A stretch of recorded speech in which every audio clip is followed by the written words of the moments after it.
Is this the end of humanity and society as we know it? Well, no, not really.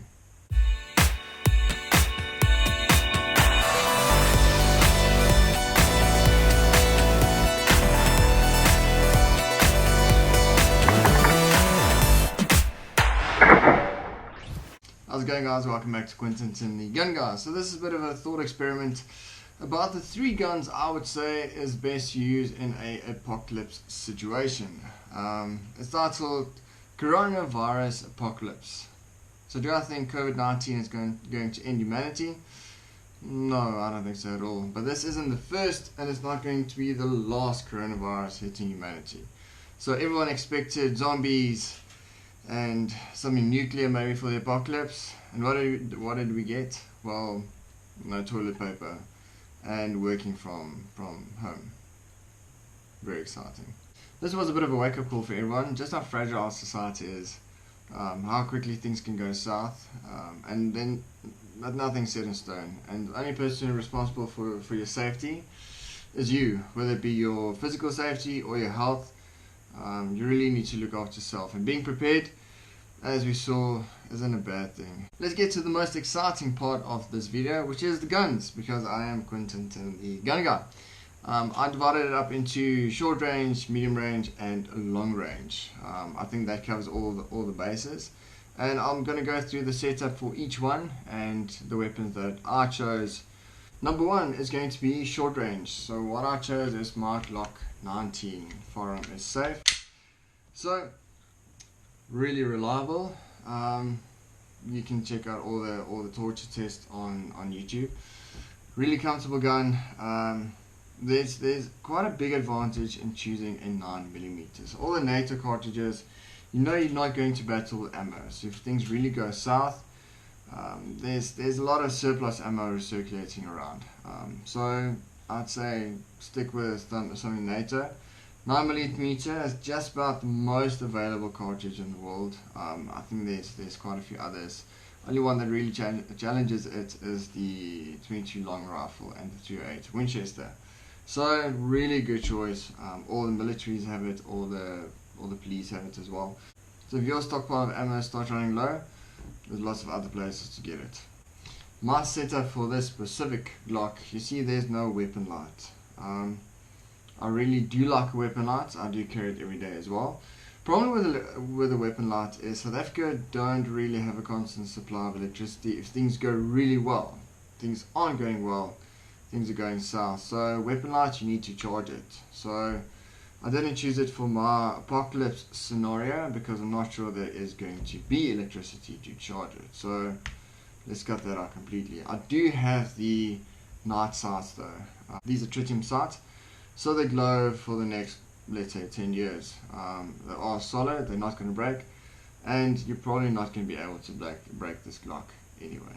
Great thing about the Glock is that there's basically no maintenance. You can run thousands of rounds through it without cleaning, and it's still going to run. Only thing you need to do is oil it now and then, and that's fairly optional as well. These things can take a beating, and they are accurate. If you're not accurate with the Glock, then maybe you should go back to fundamentals of shooting. I've used this Glock in various courses, and I've outshot most brands out there. I'm not a great shot, but I can hold my own. That's including SIGs, that's including CZs, Berettas. These Glocks shoot well. Next up is my Bushmaster AR-15. This is for mid-range. So anything a bit further than my pistol can handle, I'm going to go over to this one.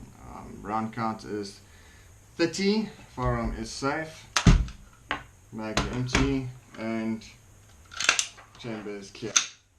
Okay, so no optic on here.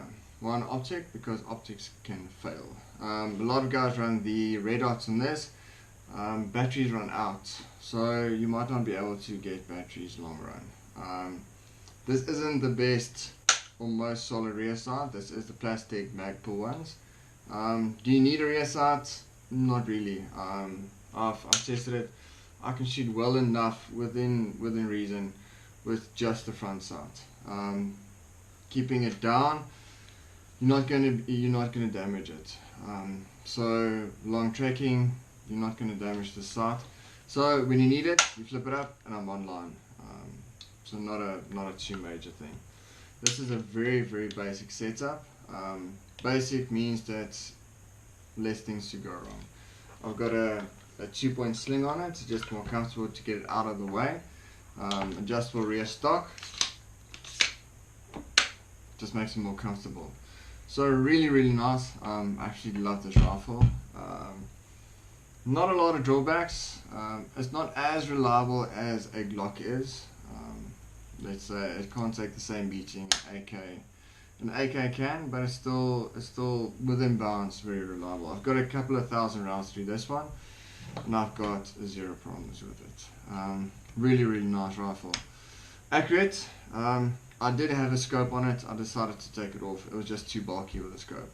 And with what I use it's no need to have a scope. But I do have the option with quick detachable mount to just put the scope back on. This is going to be a backup rifle for a long range one that we're going to discuss later.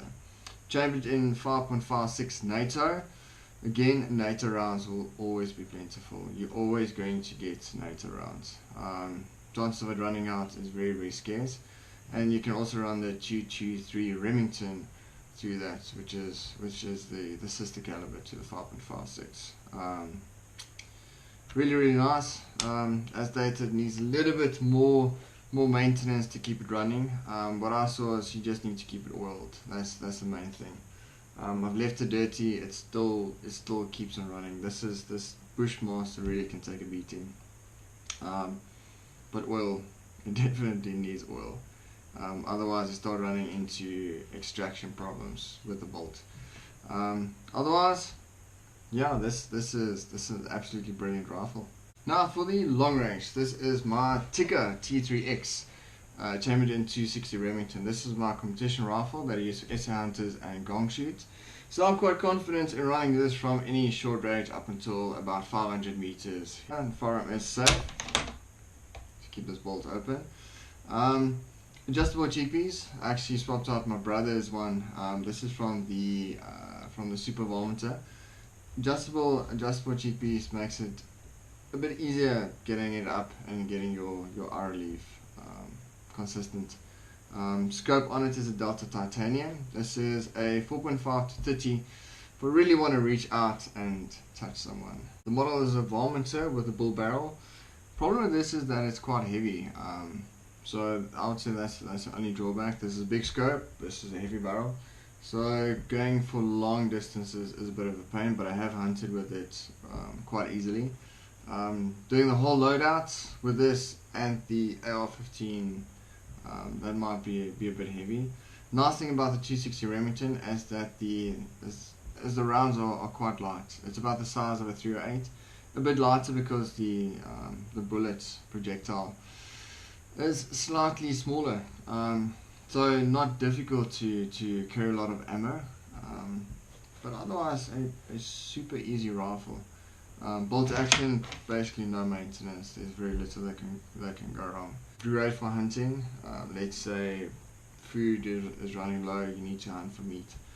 This is the rifle to do it with.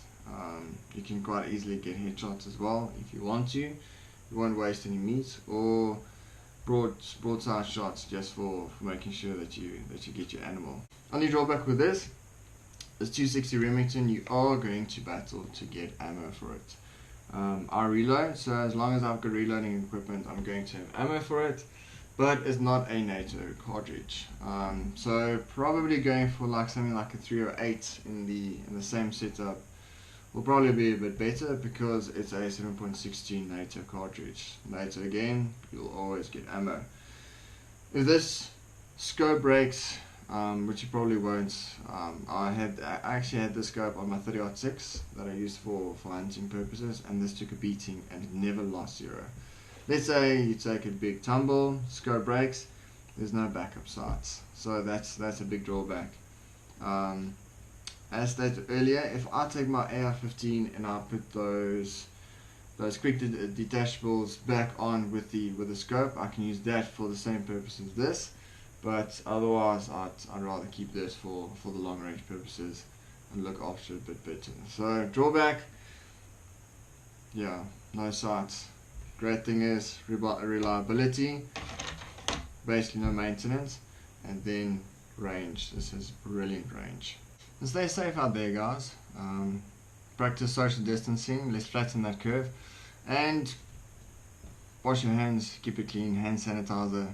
Let's try and stop the spread as much as we can, just so all the healthcares in the world can just cope with this massive influx of patients. I know it doesn't affect everyone equally, but just try and be safe. Don't be that person with a lot of bravado running around infecting everyone. It's just not on. There might be people with a weakened immune system, older people, younger people.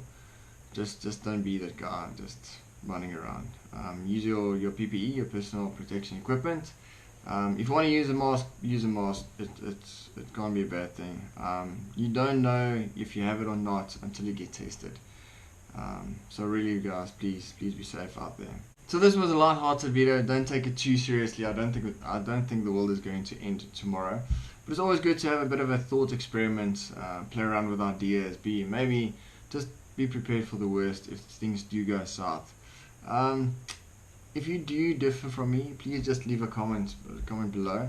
That's just my thoughts, what I think. If there's different variables you thought maybe just to throw in, maybe like a 2.2 long rifle just for all-round purposes. That's great options as well. Maybe a shotgun just for honorable mention. I just won't use it.